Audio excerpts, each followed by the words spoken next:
Jóvenes y señoritas estudiantes, vamos a continuar desarrollando el área de historia. Anteriormente habíamos desarrollado qué es la historia, cuáles son las fuentes de la historia, cuáles son las ciencias auxiliares que ayudan a la historia, y hoy día nos vamos a dedicar a cuáles son los métodos que usa la historia, porque recuerda que es una ciencia y toda ciencia tiene métodos de estudio, métodos de investigación. ¿Cuáles serán los métodos de la historia? Por otro lado, vamos a descubrir cuáles son los principales acontecimientos que se han dado a través de los tiempos. Para ello, vamos a estudiar también la división de la historia. Los métodos y técnicas que usa la historia para la datación. Tenemos a la dendrocronología, que mide la edad de los árboles. Cuando cortamos un árbol, podemos observar que el tronco posee anillos, como se observa en la imagen. Cada anillo representa un año. Tú cuentas los anillos. La cantidad de anillos que tenga ese tronco es la edad que tiene ese árbol. Si encuentras en el tronco manchas blancas, quiere decir que esa parte creció en primavera. Y si encuentras manchas oscuras, quiere decir que esa parte del árbol creció cuando estábamos en otoño.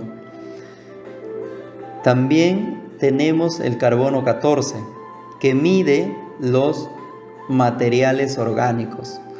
Por ejemplo, un esqueleto, que puede ser de un animal, de un ser humano, se le aplica las sustancias radioactivas del carbono 14 y nos permite conocer la antigüedad que tiene ese esqueleto. El potasio argón es otro método y se encarga de medir todo material volcánico. Puede ser una piedra o cualquier objeto que haya tenido contacto con el material volcánico. Y por último está la termoluminiscencia, que se encarga de medir la luminiscencia que tienen los objetos, que guardan los objetos que hayan sido sometidos al fuego. Por ejemplo, la cerámica. La cerámica de barro de los mochicas eran ingresados a un horno. Allí fueron sometidos al fuego. Esos ceramios serán medidos por la termoluminiscencia. Dentro de los métodos de datación, la más importante es la cronología. Acuérdate que la cronología es una ciencia considerada como los ojos de la historia, porque dos elementos fundamentales nos permiten el manejo de la cronología: el espacio y el tiempo. El espacio, que es estudiado por la geografía, y el tiempo por la cronología.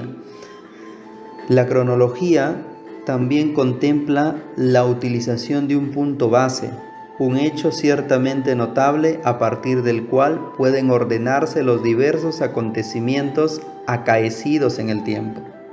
Por ejemplo, el sistema cronológico cristiano, que señala como hecho base el nacimiento de Jesucristo.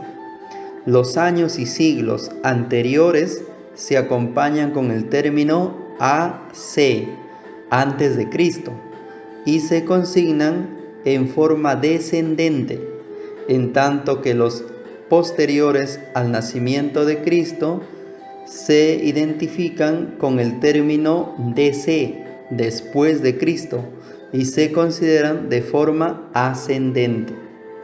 Dentro de la cronología vamos a encontrar a la cronología relativa, que se encarga de establecer los acontecimientos, pero de forma no exacta.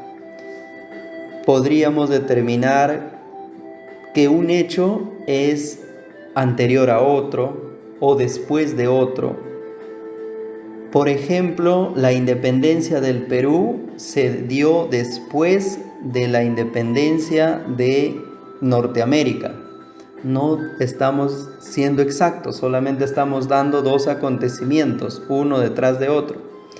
Una de las técnicas que emplea la cronología relativa es la estratigrafía. La estratigrafía nos permite medir estratos, ¿no? Como se observa en la imagen, en la estratigrafía la parte superior sería más joven que la parte inferior. Si excavamos una huaca, la huaca de la luna, por ejemplo, que tiene 5 pisos, 5 niveles, el último piso sería la parte más joven y el primer piso sería la parte más antigua.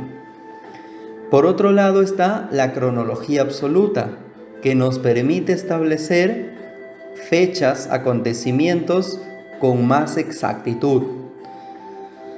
Podríamos decir, por ejemplo, que la independencia del Perú se dio el 28 de julio de 1821. Estoy siendo preciso, exacto, con las fechas.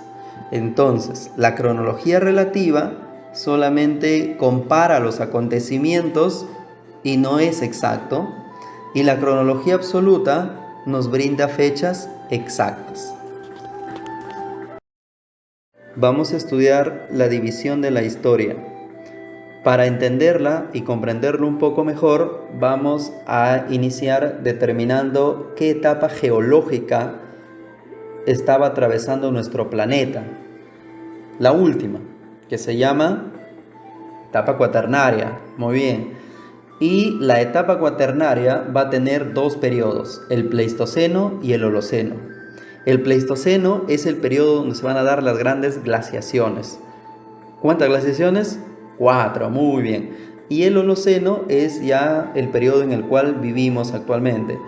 Prehistoria, ¿por qué? Porque no había escritura. Historia, ¿por qué? Porque desde ahí inicia la escritura. La prehistoria es una de las etapas. Las otras 2, proto, y la última, historia, en la que estamos viviendo.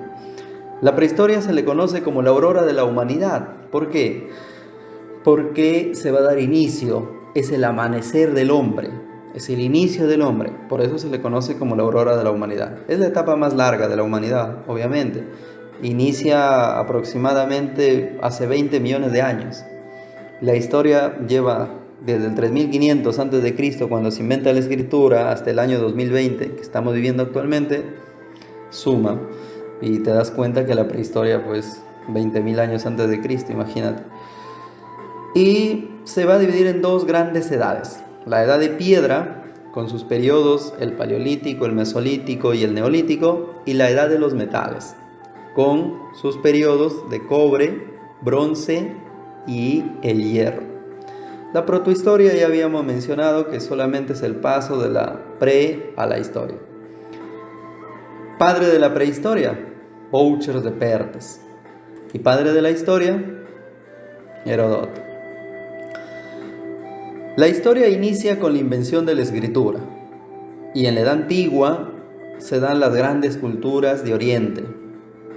Y también las grandes culturas de Occidente, las más importantes, Grecia y Roma. Los griegos han inventado casi todo, y los romanos se encargaron de difundir la cultura griega por el mundo. En la Edad Media es una época oscura, se inicia con la caída del Imperio Romano de Occidente, y es una época oscura porque la Iglesia Católica ya no permite que se siga avanzando en conocimiento, en ciencia, y se dedica un poco más a la religión. La Edad Moderna se inicia con la toma de Constantinopla por los turcos, y aquí pues se va a dar el Renacimiento principalmente. El Renacimiento, la Ilustración, la primera Revolución Industrial, y luego viene la Revolución Francesa, que va a dar origen a la Edad Contemporánea. En esa Edad Contemporánea estamos viviendo actualmente.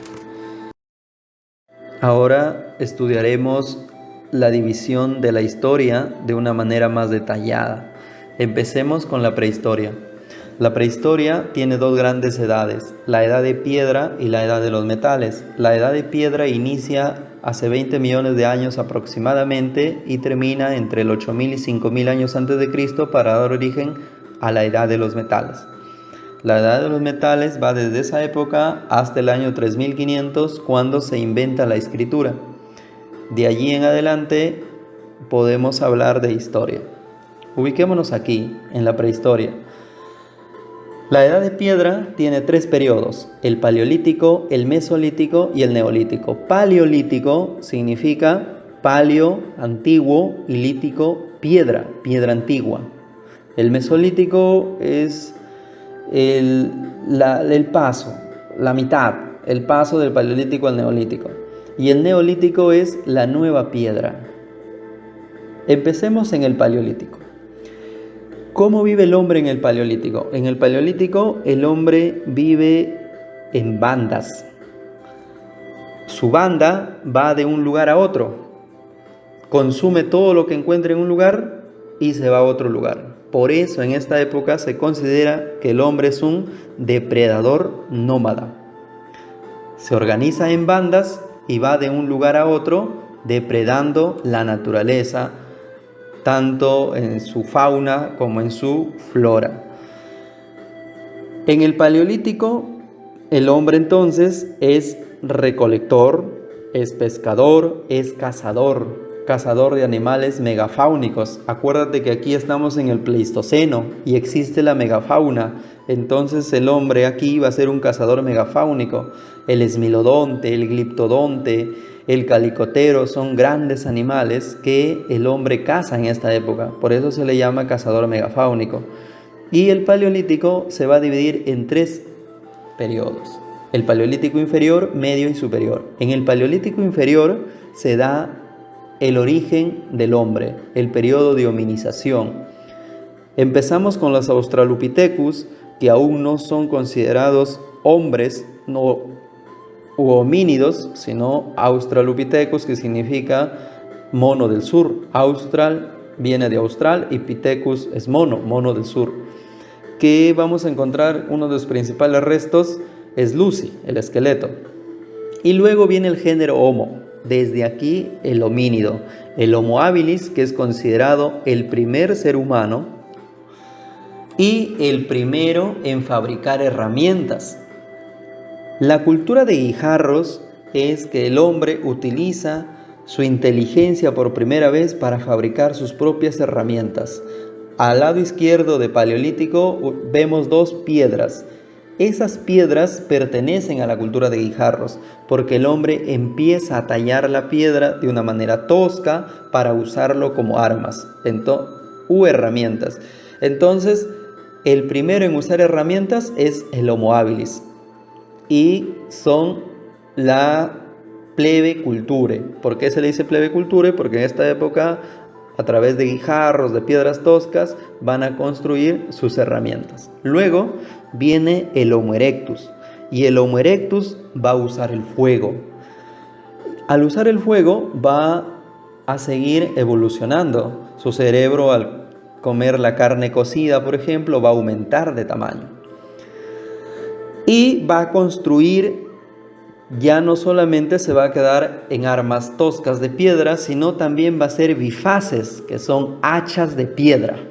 ¿Sí? Ya no solamente es una piedra sola, sino ya empieza a darle la forma de un hacha y se les llama bifaces. Luego tenemos el Paleolítico medio. Aquí vamos a encontrar ya al Homo sapiens. El Homo sapiens, o también llamado hombre de Neandertal. Con él aparece el lenguaje articulado, las primeras palabras aparecen con el Homo sapiens, o también llamado hombre de Neandertal. Él ya entierra a sus muertos, por lo tanto ya tiene ritos. Estos ritos religiosos, ritos mágicos, aparecen justamente con él. Y por último, en el Paleolítico superior vamos a encontrar al hombre de Cro-Magnon. El hombre de Cro-Magnon vendría a ser el Sapiens sapiens. Este hombre de Cro-Magnon tiene cosas importantes porque ya usa el arco y la flecha. Ya tiene arte. Y dentro del arte va a tener 2 tipos de arte. El arte parietal, que nosotros también lo conocemos como arte rupestre. Un ejemplo claro de arte rupestre encontramos en Altamira, España, una cueva donde está pintada la cacería, cómo el hombre cazaba en esta época. Y allí vamos a determinar en Altamira, España, un arte rupestre de este Paleolítico superior. Y también está el arte mobiliar. El arte mobiliar tiene que ver con la escultura. y la escultura más famosa de este periodo es la Venus de Willendorf, que fue encontrada en Austria. Es una mujer construida a base de piedra, y de allí también se podría determinar que no solamente el hombre fue el que dominó esta época, sino también la mujer, un matriarcado. Luego pasamos al Mesolítico. Si en el Paleolítico el hombre es depredador nómade y vive en bandas, en el Mesolítico el hombre es un transhumante y ya no vive en bandas, vive en clanes. De allí tú me vas a determinar cuál es la diferencia entre banda y clan. Entonces aquí viven clanes. Empieza la horticultura, empieza a darse los inicios de la agricultura y se empieza a extinguir la megafauna. Empiezan a desaparecer los grandes animales. Por lo tanto, eso trae una crisis a la cacería. Al haber una crisis en la cacería, el hombre tiene que adaptarse y va a iniciar con la horticultura, con el pastoreo en corral.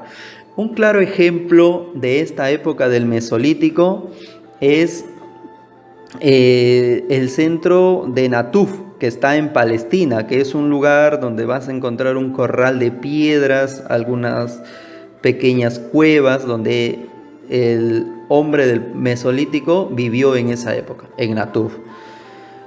Y por último, en este periodo de la Edad de Piedra está el Neolítico. Neo, nuevo, lítico, piedra, la piedra nueva, la piedra pulimentada, la piedra fina. Aquí el hombre va a ser sedentario, y por ser sedentario ya no va a vivir en bandas ni en clanes, sino en tribus. Aquí es donde empieza a vivir en tribus. Entonces en el Paleolítico, banda, en el Mesolítico, clan, y en el Neolítico, tribu. Luego me explicas cuál es la diferencia entre uno y entre uno y el otro. Esa va a ser tu tarea.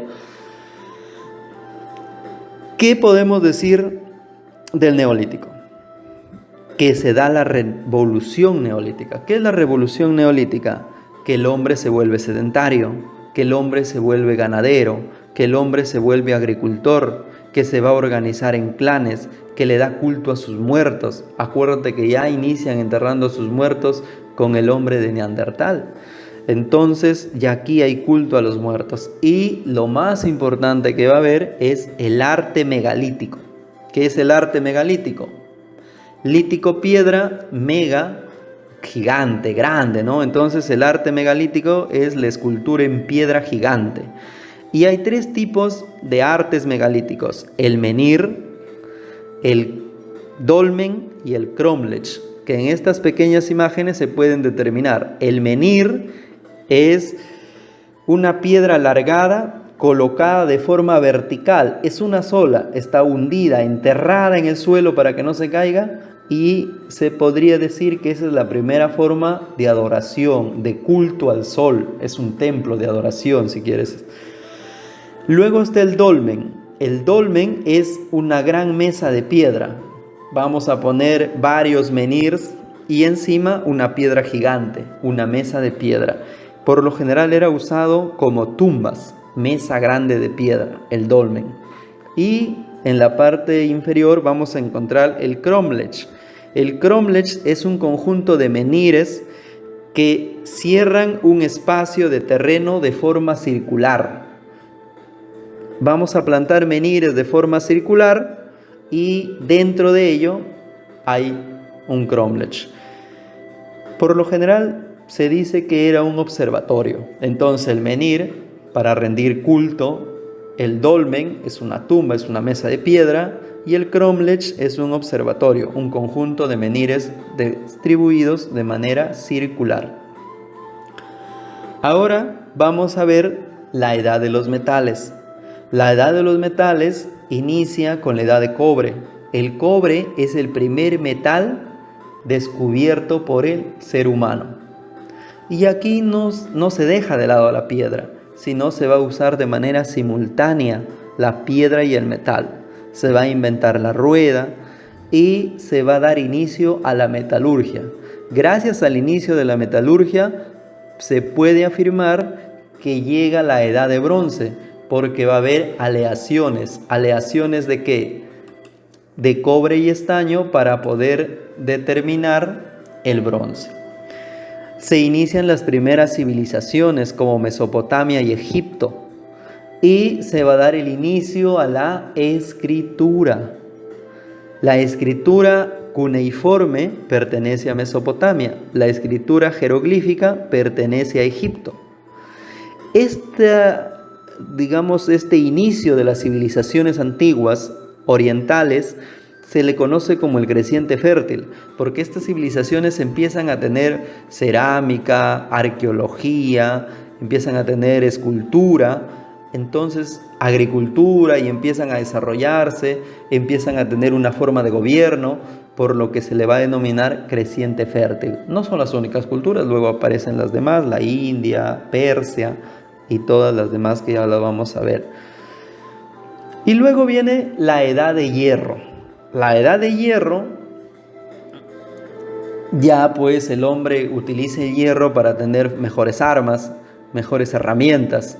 Y los primeros en usar el hierro son los hititas.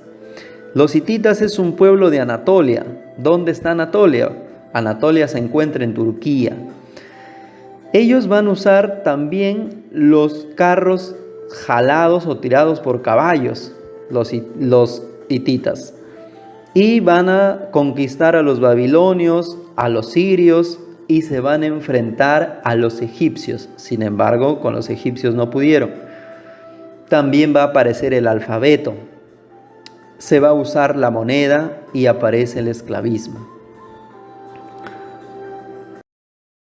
Terminada la edad de los metales, inicia la historia, que se va a dividir en 4 grandes edades: edad antigua, edad media, edad moderna y edad contemporánea.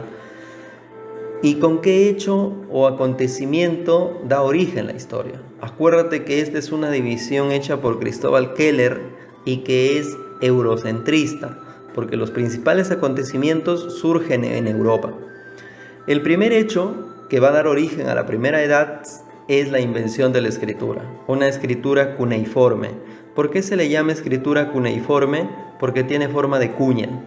En esa época llevabas tu cuadernito de piedra y tus cuñas, que eran de hierro, y pues ibas escribiendo ahí. Por eso cuneiforme, en forma de cuña.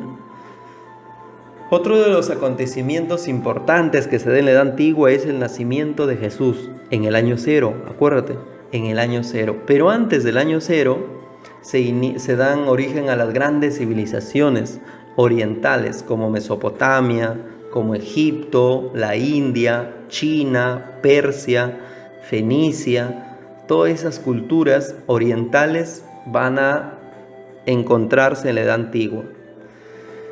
También están las culturas occidentales, las dos más importantes y las más grandes de la humanidad: Grecia y Roma. Grecia, sin duda, es la cuna del conocimiento, porque en Grecia se han inventado casi todas las ciencias que conocemos. Allí vamos a encontrar a los padres de casi todas las ciencias: padre de la psicología, Aristóteles; padre de la geografía, Estrabón; padre de la historia, Heródoto; padre de la medicina, Hipócrates. Todos son griegos.